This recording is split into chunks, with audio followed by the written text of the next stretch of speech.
마음속에 어려움이 있을 때 오늘의 말씀은 출애굽기 4장 18절에서 31절까지의 말씀입니다. 모세가 그의 장인 이드로에게 돌아가서 이렇게 말하였다. 저는 이제 떠나야겠습니다. 이집트에 있는 친척들에게로 돌아가서 그들이 아직도 살아있는지를 알아보아야겠습니다.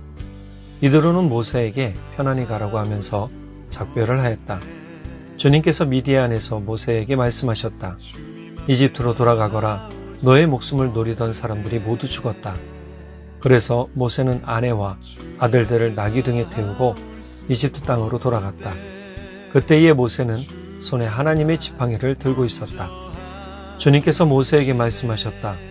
내가 너에게 이적을 행할 능력을 주었으니 너는 이집트로 돌아가거든 바로의 앞에서 그 모든 이적을 나타내 보여라. 그러나 나는 그가 고집을 부리게 하여 내 백성을 놓아보내지 않게 하겠다. 너는 바로에게 말하여라. 나주가 이렇게 말한다. 이스라엘은 나의 맏아들이다. 내가 너에게 나의 아들들을 놓아보내어 나를 예배하게 하라고 하였건만 너는 그를 놓아보내지 않았다. 그러므로 이제 내가 너의 맏아들을 죽게 하겠다. 모세가 길을 가다가 어떤 숙소에 머물러 있을 때에 주님께서 찾아오셔서 모세를 죽이려고 하셨다.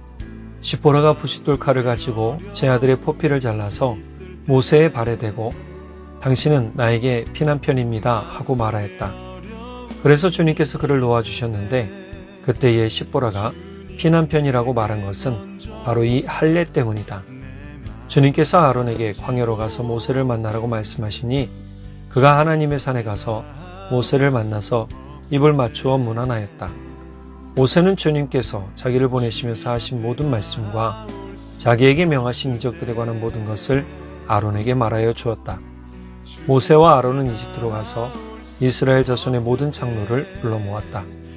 아론이 주님께서 모세에게 하신 모든 말씀을 그들에게 알려주고 백성이 보는 앞에서 이적을 행하니 백성이 그들을 믿었다.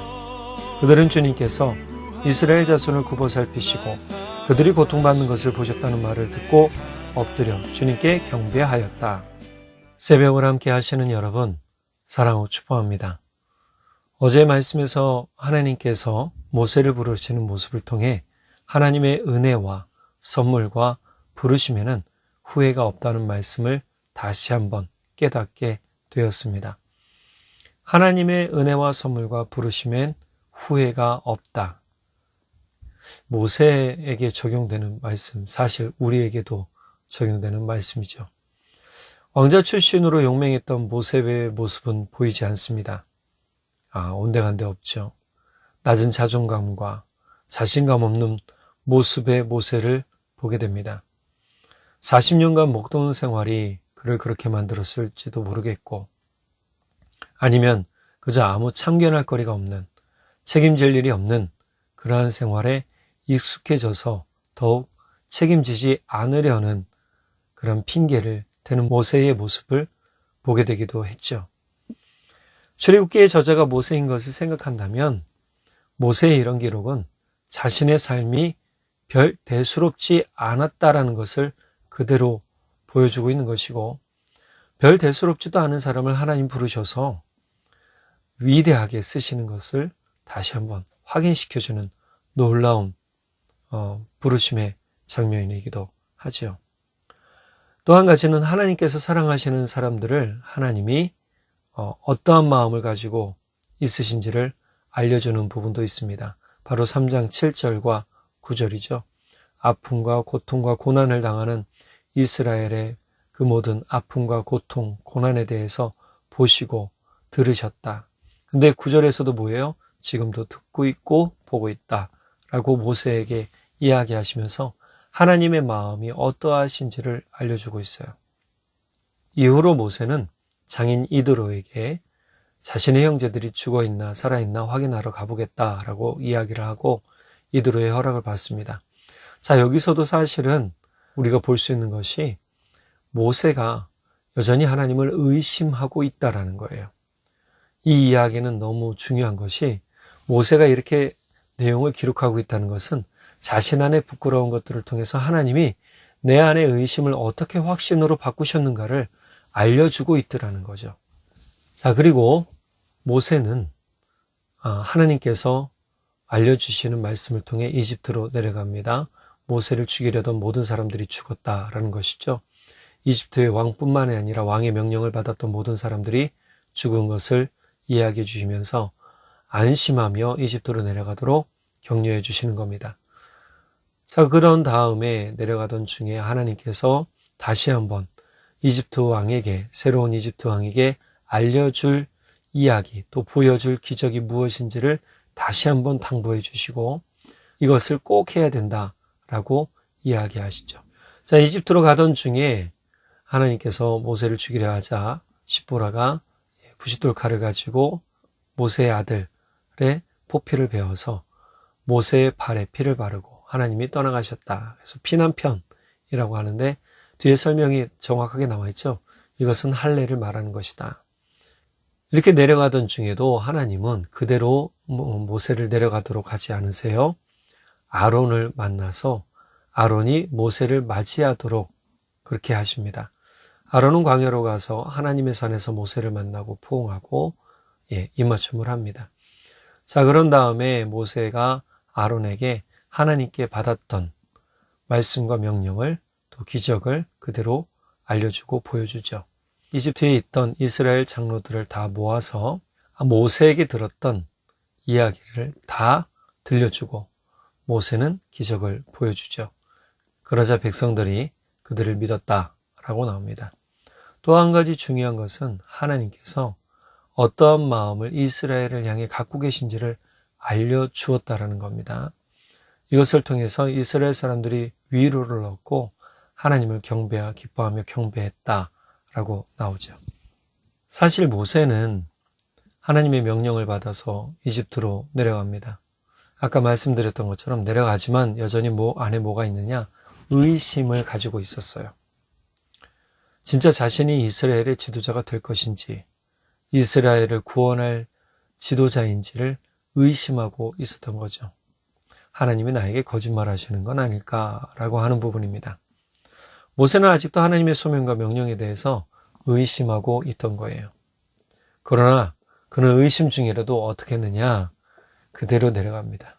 이집트로 어떻게 해요? 가족들을 데리고 내려갑니다. 사실 이 의심을 확인하는 것은 어떻게 확인할 수 있습니까? 장인 이드로에게 했던 말을 보면 알 수 있죠.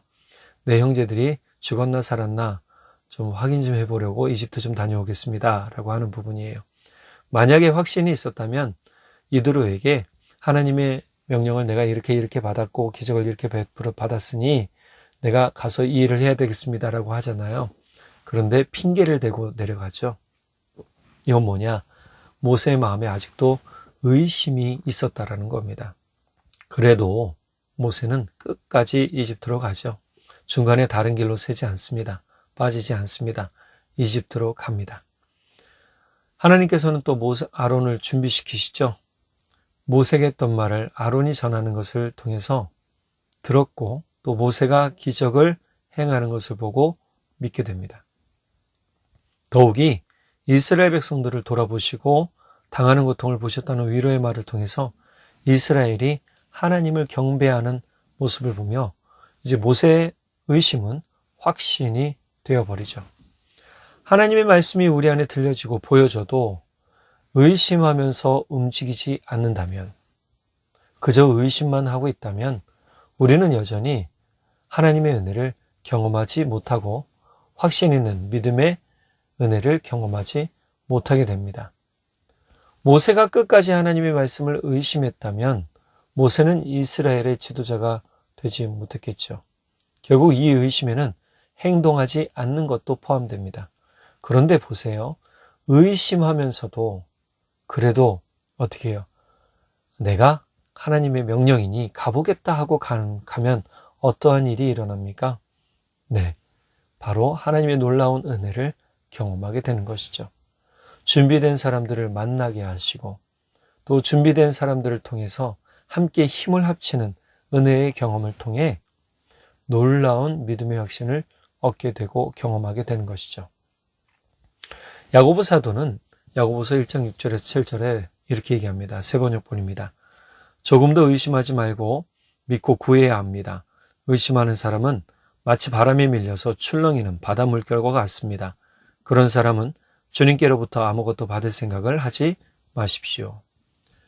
우리가 의심을 아예 안 할 수는 없어요, 사실. 의심하는 게 당연하다고 얘기하기도 해요. 근데 이 의심이 출발점인데, 의심하면서도 행동하는 것과 행동하지 않는 것은 전혀 다른 결과를 가져온다는 사실입니다. 그러니 혹여나 의심이 들더라도 하나님의 말씀이니 내가 하겠습니다 라고 시작하면 하나님이 문을 열어주신다는 거예요. 그렇게 행동하는 사람들에게 사람을 준비시키고 환경을 여시고 문제들을 대처하고 견딜 수 있는 지혜를 얻게 하시더라는 겁니다. 그러므로 의심치 않고 믿는 것도 중요하지만 의심이 되더라도 하나님의 말씀을 따라가 보는 것이 더욱 중요하다라는 겁니다. 결국 이렇게 따라가다 보면 우리 안에 무엇이 주어집니까? 믿음이 주어집니다. 주여 내게 믿음을 더하여 주십시오라고 얘기했던 예수님께 간청했던 사람처럼 우리도 그런 사람들이 되기 시작하는 것이죠. 여러분, 우리가 의심이 된다고 해서 멈추지 마시고 의심이 될지라도 하나님의 역사와 은혜를 믿고 나아가는 그러한 사람들 되기를 간절히 바라고 또 이러한 놀라운 은혜의 경험을 하는 사람들 되기를 간절히 바랍니다. 두 번째로 앞에서 말한 것처럼 하나님은 자녀들의 아픔과 고통을 그냥 지나치시는 분이 아닙니다. 31절 말씀 볼까요? 세 번역본입니다. 그들은 주님께서 이스라엘 자손을 굽어 살피시고 그들이 고통받는 것을 보셨다는 말을 듣고 엎드려 주님께 경배하였다. 그냥 모세는 자신이 받은 하나님의 말씀과 명령만 이야기하지 않아요. 기적만 보여주지 않았어요. 뭘 했어요? 3장 7절과 9절에서 하나님이 보셨고 들으셨던 것, 지금도 보고 있고 듣고 있던 것을 그대로 전해줘요. 그래서 하나님의 마음이 지금 여러분에게 있다라는 것을 알려주고 있는 것이죠. 하나님께서 사람들의 아픔과 고통을 공유하고 함께 하신다는 사실은 이 말씀을 통해서 확인할 수 있어요. 여러분, 고통받는 자를 하나님 외면하지 않으십니다. 아픔 있는 사람들은 하나님 외면하지 않으십니다. 그들이 부르짖을 때, 하나님을 찾을 때, 하나님을 간절히 찾을 때 하나님은 그들의 소리를 듣고 길을 열어주시고 또 문을 열어주시죠. 우리는 이 사실을 통해서 우리의 아픔과 고통도 공유하시는 하나님이라는 사실을 기뻐해야 됩니다. 그리고 오늘 이 이스라엘 백성들이 했던 것처럼 주님을 경배해 높이는 일을 해야 되는 것이죠. 앞서 3장 7절과 9절에서 하나님께서 이스라엘 백성들의 아픔과 고통을 또 모세에게 말씀하신 이유도 있어요. 뭐예요? 바로 같이 공감하라는 거예요. 다른 사람들의 삶에 별로 관심이 없는 사람들이 많아요. 같이 믿음 생활하고 같이 한 교회 다니면서도 한 믿음의 가족이면서도 그들의 아픔과 그들의 형편에 대해서는 우리 둔감할 때가 더욱 많죠. 근데 모세에게 지금 하나님께서 3장 7절과 9절에서 하신 말씀은 뭐냐면 공감하도록 하시는 거예요. 그래서 모세가 같은 민족의 아픔과 고통을 같이 공감하면서 그들을 향한 애끄름과 사랑으로 나아가도록 하나님이 만들어주신 거죠. 나도 그들을 보면서 내 마음이 아픈데 너는 목자, 리더자가 되어서 그들의 아픔을 공유하지 못하는 사람이 되어서는 안 된다는 의미이기도 하는 거예요. 여러분, 우리 그리스도인들은요, 공감하는 사람들이 되어야 됩니다. 우는 자와 같이 울고 우는 자와 같이 웃으라는 말씀을 우린 기억하죠. 이게 뭔가요? 공감하는 겁니다. 우리가 서로 감정을 공유하는 것이 공감이에요.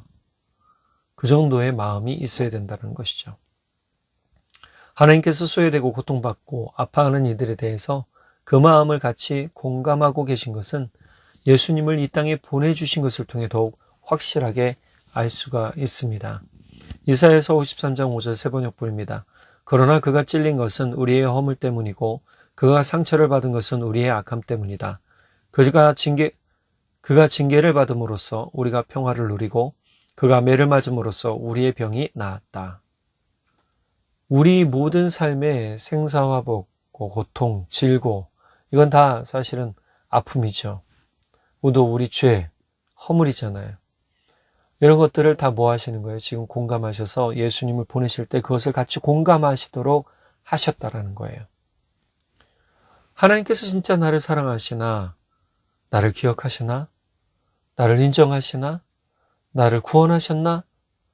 기타 등등 많은 의심이 되는 질문들이 떠오를 수 있습니다. 그러나 이제 그런 의심을 거두시기 바랍니다. 하나님은 여전히 사랑으로 여러분의 마음을 아시고 살피시며 공감하시고 위로해 주시는 분이십니다. 여러분, 의심이 확신이 되는 시점 무엇인가요? 바로 하나님의 말씀에 순종하여 나아갈 때 의심은 확신이 되는 겁니다. 여러분, 우리 삶에서 이제 의심을 거두고 주님께서 내게 하신 말씀을 우리가 순종하면서 그 말씀을 따라갈 때 확신 있는 믿음의 열매들이 더욱 많이 맺혀지기를 간절히 바랍니다. 기도하겠습니다. 사랑의 하나님 아버지, 참 감사합니다. 우리 안에 혹여나 의심하는 것들이 아직도 많이 있습니까? 의심하면서 하나님의 말씀을 순종하지 않는 것이 있었다면 용서해 주십시오. 이제부터 혹시나 우리가 의심하는 마음이 있을지라도 우리가 하나님의 말씀에 순종하여 그 순종으로 하나님의 말씀을 따라가겠습니다. 실천하겠습니다. 주님께서 우리 가운데 주신 놀라운 은혜의 역사를, 그 공감의 은혜를 우리가 같이 누리게 하시고 그것을 통하여 우리가 힘을 얻었던 것처럼 많은 이들에게 힘과 사랑과 격려를 전하는 우리 모두가 될 수 있도록 하나님 아버지 붙들어 주십시오. 늘 위로의 주님이시고 사랑으로 격려해 주시는 우리 주님 예수님의 이름으로 기도드렸습니다. 아멘. 여러분, 벌써 금요일입니다. 이제 오늘 하루 마무리 잘 하시고 주님의 은혜와 사랑 가운데서 주의 은혜로 믿음 가운데 확신 있게 살아가는 여러분 되시길 바랍니다. 사랑으로 축복합니다. 마음속에 어려움이 있을 때, 마음속에 어려움이 있을 때, 마음속에 어려움이 있을 때 주님 내게 먼저 오사 내 맘을 만지고 주님 앞에 나올 수 없을 때, 주님 앞에 나올 수 없을 때, 주님 앞에 나올 수 없을 때